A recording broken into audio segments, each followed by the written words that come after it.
This lesson is about hydrocarbons, which are organic compounds that contain only carbon and hydrogen.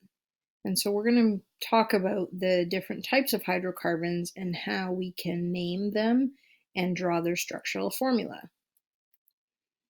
So first, let's talk about the different classifications of hydrocarbons. So hydrocarbons can be broken down into two main groups, the aliphatics and the aromatics. And we're going to focus on the aliphatics. And so the aliphatics can then be broken down into three different groups called the alkanes, the alkenes, and the alkynes. So those are the ones we're going to look at. So let's start with the alkanes. So an alkane contains only single bonds between carbon atoms.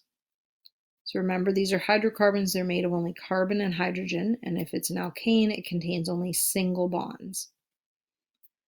They all have the general formula CnH2n plus 2, where N is the number of carbon atoms.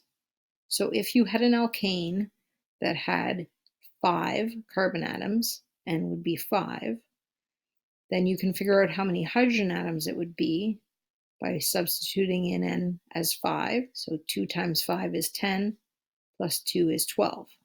So it'd be C5H12 would be the alkane that has 5 carbon atoms. So alkanes can either have a straight chain of carbons or they can have branched chains. So this is a straight chain with 5 carbons, or it could be a branched chain with 5 carbons. And we're just going to be focusing on the straight chain alkanes today. So how do we name a straight chain alkane? So they're named based on the number of carbon atoms in the chain.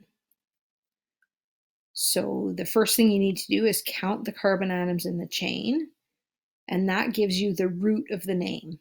So if we stick with our 5 carbons, right, the root there is pent. So that would be the first part of our name. And then, because it's an alkane, we're going to add the suffix ane on the end. It would be pentane, the one with 5 carbons. Here's another example. So if we needed to name this, we would count the carbons. So there are 1, 2, 3, 4, 5, 6, 7 carbons in that compound. So we look at our chart. For 7 carbons, the root is hept. So this would be called heptane. So now let's look at alkenes. So alkenes are hydrocarbons that contain one or more double bonds. Okay, so in this chart, you can see the alkane ethane. And then if we make a double bond in there, it becomes ethene. And then again, we have the alkane propane with 3 carbons. And if we put in a double bond, and there's still 3 carbons, it becomes propene. So if you have an alkene that only contains one double bond, which are the ones we're going to look at, they have the general formula CnH2n. So they have 2 less hydrogens than their corresponding alkane. So if you had an alkene with 5 carbons, it would have 10 hydrogens. Now, alkynes are hydrocarbons that contain one or more triple bonds. And so this has just expanded on that chart and added the alkyne. So it went from ethane, we lost 2 hydrogens and made a double bond, which was ethene. And then if we lose another 2 hydrogens and make a triple bond, we have ethyne, the alkyne. Similarly, propane, lose 2 hydrogens, make a double bond, we get propene. Lose 2 hydrogens, make a triple bond, we have propyne. So alkynes that contain only one triple bond, which are the ones we're going to look at, have the general formula CnH2n minus 2. They've lost yet another 2 hydrogens. So for the alkyne with 5 carbons, it would be C5H12. H8, right? 2 times 5 is 10, minus 2 is 8. So how do we name alkenes and alkynes? So they're also named based on the number of carbon atoms in the chain. We use the same roots, but now you put a different suffix, right? So if it's an alkene, if it has double bonds, you're going to add "ene." If it's an alkyne and it has a triple bond, you're going to add "ine." Now, there's a little bit of an extra step with alkenes and alkynes that we didn't have with alkanes, and that is that in a lot of the cases, you need to indicate where that double or triple bond is. Because when you have a longer chain, there's lots of spots where you could put a double or triple bond. So you need to indicate the location by putting a number at the beginning of the name. So we'll look at some examples. So here we have an example of a hydrocarbon. So how would we go about naming this? So the first thing you want to do is count the carbons. So there are 5 carbons, which means that the first part of the name will be pent. Then you look whether it has double or triple bonds. So this has a double bond, which means it is an alkene. So it's going to have the ending "ene."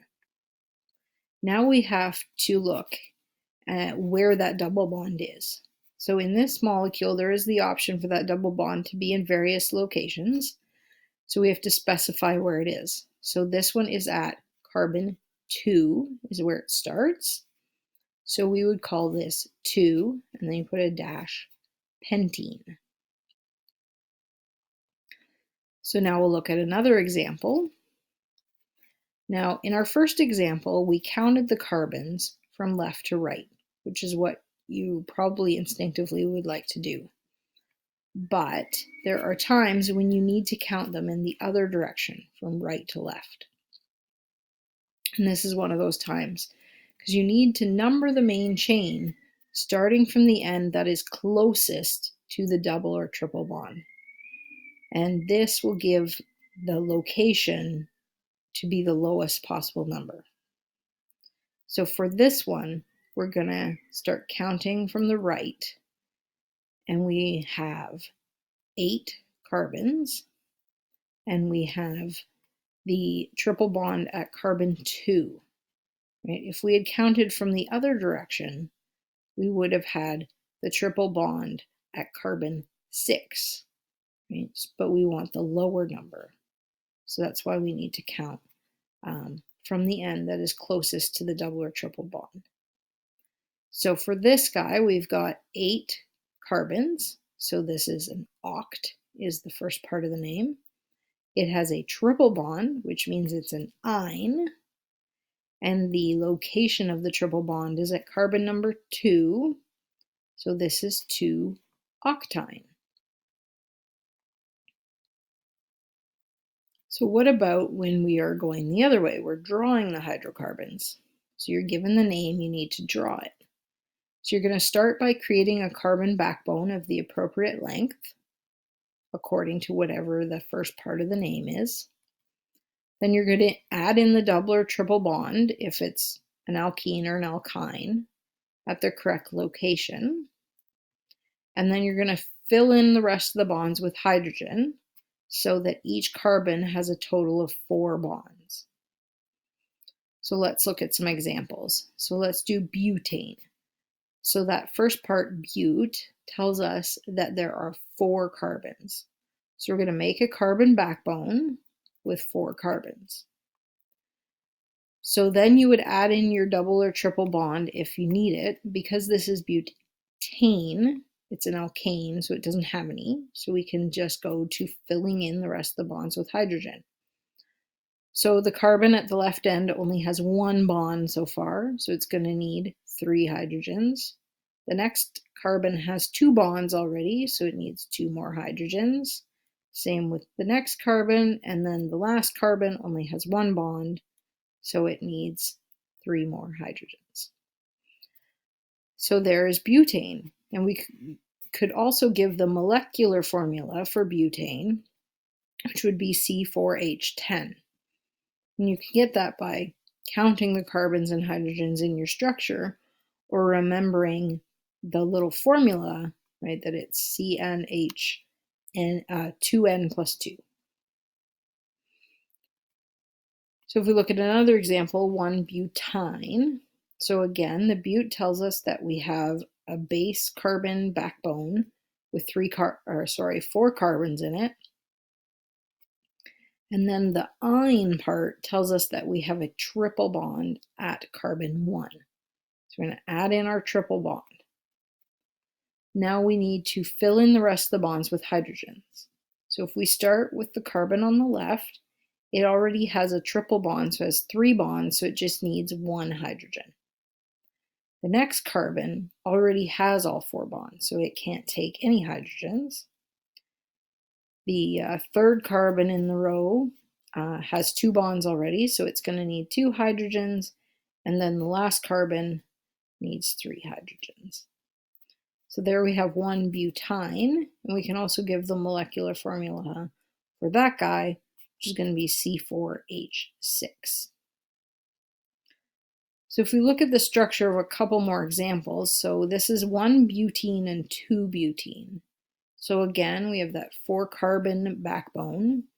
We've added the double bond and the location indicated by the number, right? So in 1-butene, the double bond is at the first carbon.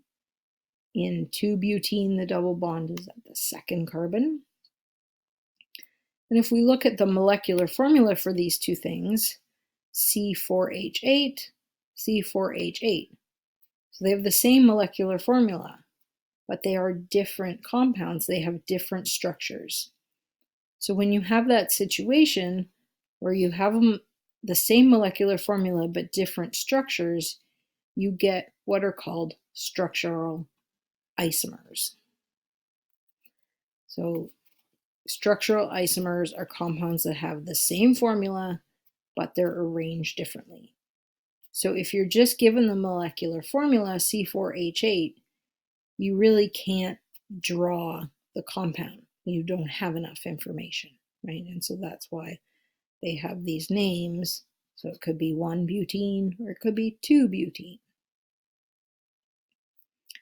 So that's an introduction to the different types of hydrocarbons and how we can name and draw the alkanes, the alkenes, and the alkynes.